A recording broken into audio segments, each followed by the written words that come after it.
I'm Logan Crawford, and right now on Spotlight, we're exploring an incredible story of unity and survival with Alan Taylor and Charles Fasanaro's Bridge of Stones.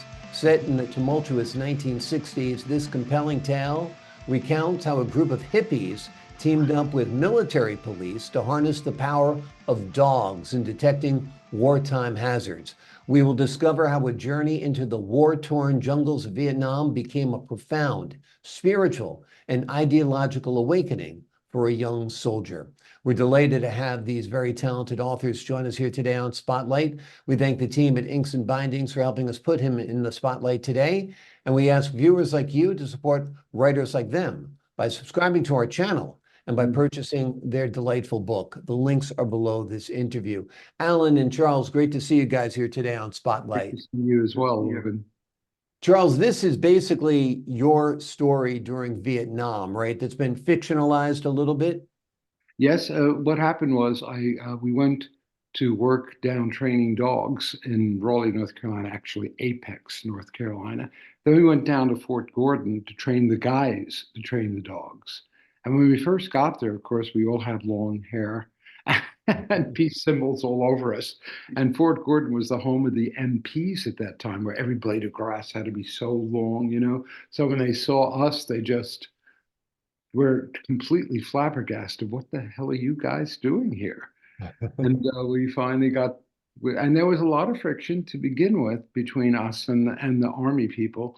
But then we decided, hell, we're in this together and we're out to save lives. So let's work together. And we got to be extremely close friends. And right before they left for Vietnam, I remember I played Judy Collins' Who Knows Where the Time Goes, Yeah. that wonderful song for them, and they absolutely loved it. And I promised them, I said, look, guys, I don't know how, but I'll find some way of getting there to be with you in Vietnam. Turned out there was a project that I actually got a hold of where I found out if you used certain kind of chemicals on people's hands, it would tell you pretty accurately if they had any weapons, if they held any weapons, if they did that. So you can separate a Vietnamese village. You could find out who were the good people versus who were the dangerous people and saved a lot of lives that way. And the dogs, our dogs and the other dogs, it's been said have saved as many as 10,000 American lives. Wow. There'd be 10,000 more people in the Vietnam War if it weren't for those dogs. Amazing. So there's flower power for you, right? Yeah, Hippies at work, changing right. the world one dog at a time. A dog at a time. There you go.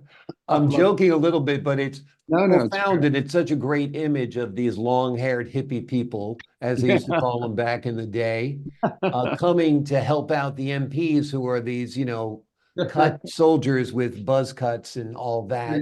That's right. But it was a great combination. It wound up saving, like you said, many, many lives. That's correct. Yeah. And very grateful for being given that opportunity. And then, I talked to Alan for years about the experience, but I never wrote anything. And one day for my birthday, he put this stuff down in front of me, which was the beginning of the book. And he said, would you be willing to work on this with me? And I said, of course. Yeah. So we got it all together, and I got in touch with all the guys who were still living in the platoon. And I let them know and got the more of their stories about exactly what happened to them. Somebody lost a foot. How did you lose that foot? And in this particular case, he stepped on a mine. His dog was working with him, and he stepped on the mine. He said the last thing he remembered was his dog going upside down in the air, high in the air, and then falling down in front of him. But the dog was uninjured. Wow. Although the guy lost a foot. I was going to say, if it wasn't the dog, it would have been the guy, and the guy might not have been so lucky. Alan, let me ask you a little bit about your role in this project. You heard Charles's stories over the years and decided to put them down in book form. Did you approach it as a journalist, just asking questions and writing down what you found? Tell us a little bit about it. Well, as you said, I've heard these stories for years from Charlie and other members of the platoon, and they were fascinating stories. Also, there is an historical perspective because this was the first time dogs were used for detection of explosives. They were used as scout dogs and sentry dogs, etc. Previously, but this was the first time they were used for detection, and they turned out to be far more efficient than anything else that the Army had at the time. And of course, there was a lot of humor in the story because when Army guys get together, there's a lot of humor. So there came a time when I said, this has to be told somehow. And of course, my first impulse was a nonfiction book. But what I had was just a group of stories, and I knew that I needed a lot more information, facts and figures. And so I started calling Army archives and asking for this stuff. And everybody I spoke to said, oh, that's a great idea, but I don't know. Go to this guy. Oh, we'll go to that guy. Oh, we'll go to this guy. Oh, on and on and on. And it just seems like that the Army has a filing system very similar to my own. Okay. And so after about 10 years, there was nothing but dead ends. And so then work came in, and I had to put it aside for a while, but it kept popping up, this idea that I have to do this. And we met a person who was a movie director. We told him the story, and he was really excited and said, okay, great. What do you need from me? And he said, a treatment. Well, gee, the only thing I know about treatments is that's what you use to cure a disease. So I then started researching, and I wrote a couple of drafts, got a treatment, but that went nowhere as well. And the project, faltered once more until finally I said, well, look, maybe if I just write out these scenes and see what I have and see what happens. And it finally dawned on me after about 20, 25 years, historical, not historical fiction. You're right. Now, my idea of historical fiction was 1700s, 1800s, nothing here. So once again, yet again, it seemed that my own preconceived ideas shaded and hid, the better way to go. And that's when then I started filling in with missing dialogue, transitions, some narrative here and there, some reflections.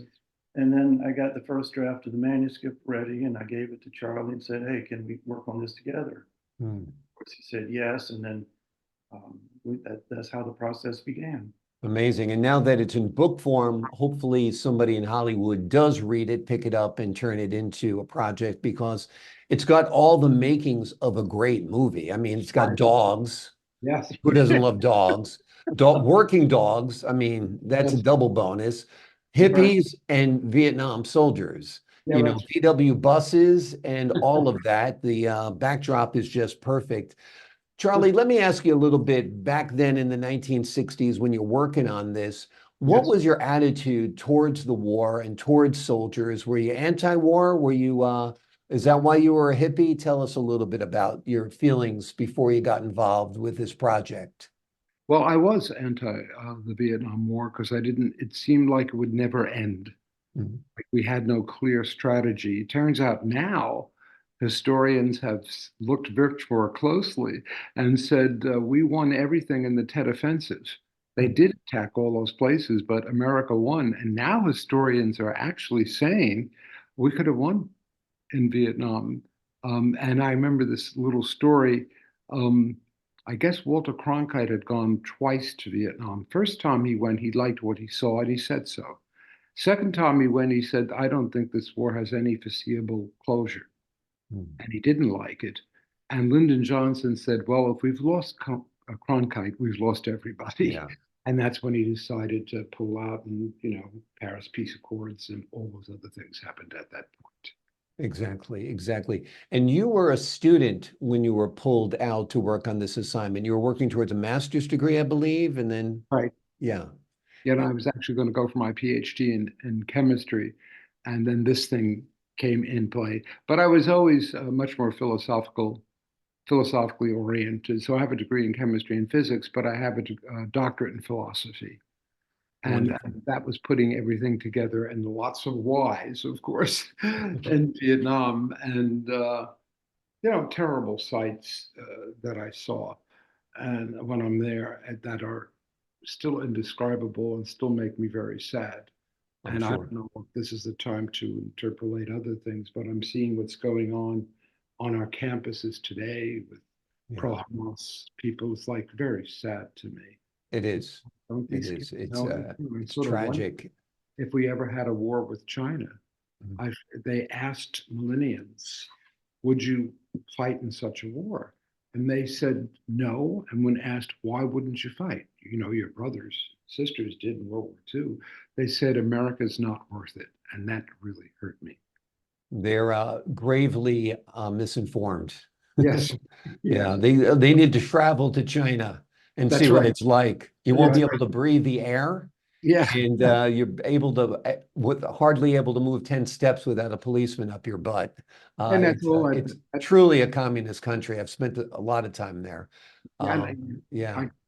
And I think that, you know, even with the green energy thing that everybody's talking about, we just gave safe nuclear energy to China and India. You wouldn't have a problem even if you believe it's real. Some people Right. doubt it, some people don't, but give them nuclear reactors that are safe and you'd end this problem.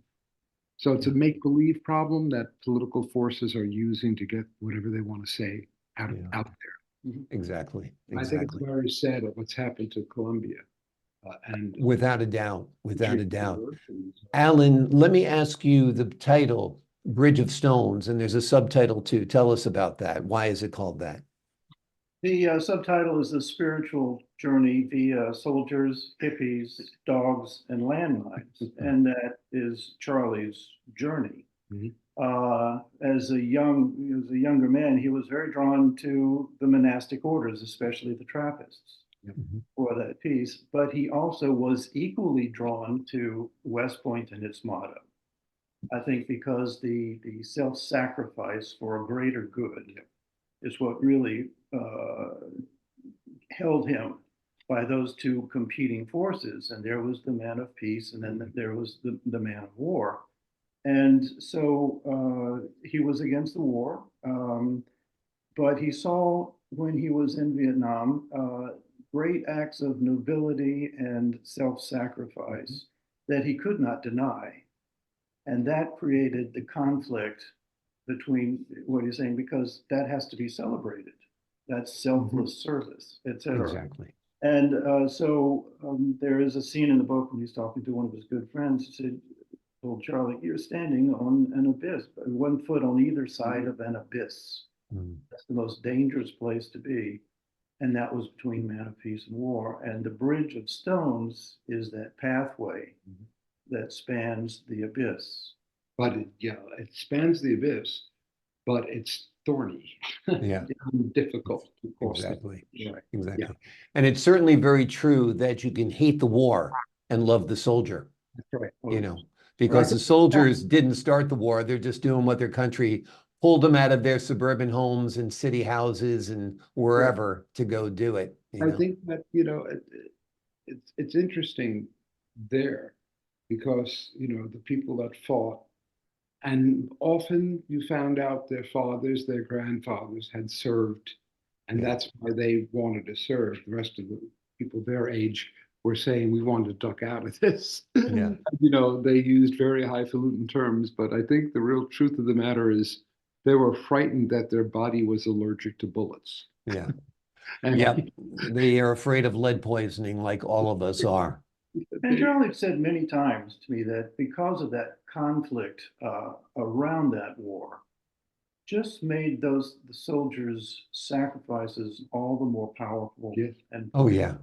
And I think it changed things because nowadays, as you know, people who've served in Iraq and Afghanistan, people are always thanking them for their service, completely unlike what happened to the Vietnam veterans. Right, as they should be. Whether you believe in any of the wars that they had to fight in, you have to thank them for putting their lives on the line. This is a terrific book we've been talking about today. It is called Bridge of Stones. It is set in the 1960s. It is a compelling tale. It is Charlie's real-life story that has been fictionalized just a bit. It tells the story of how a group of hippies teamed up with the military police to harness the power of dogs in detecting wartime hazards. It's an amazing story. It's a true story. You will love this book. Hollywood, this is a script ready to go. Yeah, Charlie and Alan, thank you so much for joining us here today on Spotlight. Thank you so much, Logan. It's very good to talk to you. Great meeting you guys as well. To the folks at home, I'm Logan Crawford, thanking you for your time this time. Until next time on Okay. Spotlight. Thank you so very much.